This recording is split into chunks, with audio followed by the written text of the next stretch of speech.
SSC ২৬ ব্যাচের ভাইয়া আপুরা, তোমরা যারা মাত্র অল্প কিছু নাম্বারের জন্য ফেল করেছো এবং মাত্র ২টা বা ১টা সাবজেক্টে ১টা বা ২টা সাবজেক্টে তোমরা ফেল করেছো। আমরা জানি যে তোমাদের মনের অবস্থা এখন কি, অর্থাৎ খুবই সামান্য কারণে তোমরা এবছর কলেজে ভর্তি হতে পারবে না, এমন একটা টেনশন তোমাদের ভিতরে কাজ করতেছে। সো তোমাদের জন্য মেইনলি আমার আজকের ভিডিওতে আমরা একটি বিশেষ বিজ্ঞপ্তি সম্পর্কে কথা বলবো, যেটা তোমাদের না জানলেই নয়। এই ভিডিওটি অবশ্যই সেজন্য সম্পূর্ণ দেখবা। আর চ্যানেলে যদি তোমরা নতুন হও, এমন সব গুরুত্বপূর্ণ আপডেট এবং তোমাদের এসএসসি এইচএসসির সব কিছু ক্লাস পেতে আমার চ্যানেলটা অবশ্যই সাবস্ক্রাইব করে রাখবা, ঠিক আছে? তো সম্ভাব্য বিশেষ ব্যবস্থা, এটা হলো আলোচনাধীন একটা বিশেষ ব্যবস্থা, যেখানে তোমার মেনলি আমরা এই পোস্টারটা পড়লে আমরা বুঝতে পারবো। এখানে একটা বিজ্ঞপ্তি দেখতে পাচ্ছি, বিজ্ঞপ্তিটা পড়লে আমরা সবকিছু ক্লিয়ার হব আশা করি। ওকে, এখানে দেখো, চলতি ২০২৩ সালের এসএসসি ও সমমান পরীক্ষায় দেশের ১১টি শিক্ষা বোর্ডে মোট পরীক্ষার্থী ও ফলফন্তু তথ্য নিম্নরূপ। ওকে, তো মোট পরীক্ষার্থী, মোট উত্তীর্ণ শিক্ষার্থী, গড় পাশ আর জিপিএ 5 প্রাপ্ত শিক্ষার্থী। তো এখানে দেখো, একাদশ শ্রেণীতে ভর্তিযোগ্য আসন ২০২৬। সারা দেশে কলেজ ও মাদ্রাসাগুলোতে একাদশ শ্রেণীতে ভর্তিযোগ্য মোট আসন প্রায় ২৫ লাখ। কয়টি আসন? প্রায় ২৫ লাখ। বিপরীতে চলতি বছর এসএসসি ও সমমান পরীক্ষায় পাশ করেছে ১১,৩৮,৮৭৭ জন শিক্ষার্থী, অর্থাৎ ১৪ লাখের বেশি শিক্ষার্থী এখনো তোমার সিট ফাঁকা আছে কলেজগুলোতে। ২৫ লাখ হলে এখনো ১৪ লাখ সিট ফাঁকা আছে, ঠিক আছে? ফলে সকল উত্তীর্ণ শিক্ষার্থী ভর্তি হলেও প্রায় ১৩,৬১,০০০ আসন খালি থাকবে। তাহলে এজন্য একটা বিষয় বিবেচনা করা যেতে পারে। বিষয়টা হলো কি? বিষয়টা হলো যে তোমাদের যেহেতু কলেজগুলোতে এতগুলো সিট ফাঁকা আছে, সেজন্য তোমাদের হয়তোবা এইটা বিবেচনাধীন একটা নিউজ।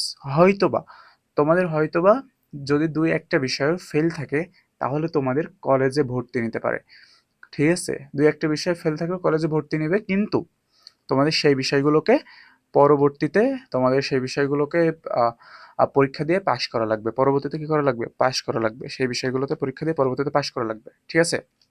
এখানে দেখো, বিভিন্ন মহলে আলোচনা হচ্ছে যে এসএসসি ও সমান পরীক্ষার এক বা একাধিক বিষয়ে অকৃতকার্য শিক্ষার্থীদের একাদশ শ্রেণীতে বিশেষ বা শর্ত সাপেক্ষে ভর্তির সুযোগ হতে পারে। শিক্ষার্থীরা কলেজ ভর্তি হওয়ার সুযোগ পেলেও যে বিষয় বা বিষয়গুলোতে অকৃতকার্য হয়েছে, সেসব বিষয় পরবর্তীতে সুযোগে পুনরায় পরীক্ষায় অংশগ্রহণ করে উত্তীর্ণ হওয়া বাধ্যতামূলক হতে পারে। যে বিষয়টা বললাম, অর্থাৎ তুমি যদি ১ বা ২ বিষয়ে ফেল করো, ১ বা ২ বিষয়ে ফেল করো, তাহলে সেই ১ বা ২ বিষয় তোমাদের পরবর্তীতে আ পরীক্ষা দিয়ে পাস করা লাগবে, ঠিক আছে? পরবর্তীতে অবশ্যই পরীক্ষা দেয়া লাগবে।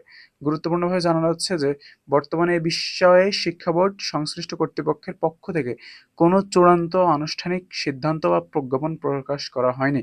বিষয়টি এখনো সম্ভাব্যতা বা আলোচনার পর্যায়ে আছে, ঠিক আছে? আমরা বিভিন্ন গুরুত্বপূর্ণ মাধ্যমে আমরা নিউজটি জেনেছি। জানার পরে এই বিষয়টা তোমাদের সামনে এনেছি বা আনার চেষ্টা করেছি। এখন এইটা সম্পূর্ণ সরকারি সিদ্ধান্ত নয়। একদম 100% যে এই জিনিসটা হবে সেটা বলা খুব কষ্টকর।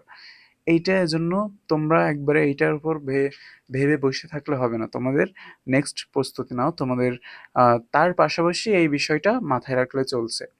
চূড়ান্ত সিদ্ধান্ত এখন গ্রহণ করা হলে সংশ্লিষ্ট শিক্ষা বোর্ড বা মন্ত্রণালয়ের অফিসিয়াল বিজ্ঞপ্তির মাধ্যমে বিস্তারিত জানানো হবে।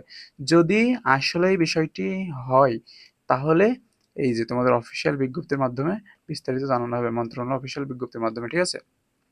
নোট: সামাজিক যোগাযোগ মাধ্যমে প্রচারিত কোনো তথ্যকে চূড়ান্ত সিদ্ধান্ত হিসেবে গ্রহণ না করে শিক্ষা মন্ত্রণালয় সংশ্লিষ্ট শিক্ষা বোর্ডের অফিসিয়াল বিজ্ঞপ্তির জন্য অপেক্ষা করার পরামর্শ দেওয়া হলো। তো তোমরা যারা এখনো সিদ্ধান্তহীনতায় ভুগছো, অর্থাৎ তোমাদের ১ বা ২ সাবজেক্টে ফেল, তোমরা পাস পাস করতে পারবা কিনা? তারা অবশ্যই বোর্ড চ্যালেঞ্জ করলে দেখা গেল চ্যালেঞ্জ করলে তোমাদের পাস চলে আসতে পারে। চ্যালেঞ্জ করলে পাস চলে আসতে পারে। কিন্তু তার পাশাপাশি এই বিষয়টাকে মাথায় রাখো, অর্থাৎ তোমাদের যে বিজ্ঞপ্তিটা দেখালাম, বিজ্ঞপ্তির বিষয়টা অবশ্যই মাথায় রাখবা। ঠিক আছে? আর তোমরা অবশ্যই যাদের ১ বা ২ বিষয়ে ফেল আসছে, তোমরা অবশ্যই বোর্ড চ্যালেঞ্জ করবা। তোমাদের জন্যই সেটা ভালো হবে। ঠিক আছে? আসসালামু আলাইকুম। আমি রিয়াদ হাসান, খুলনা বিশ্ববিদ্যালয় থেকে।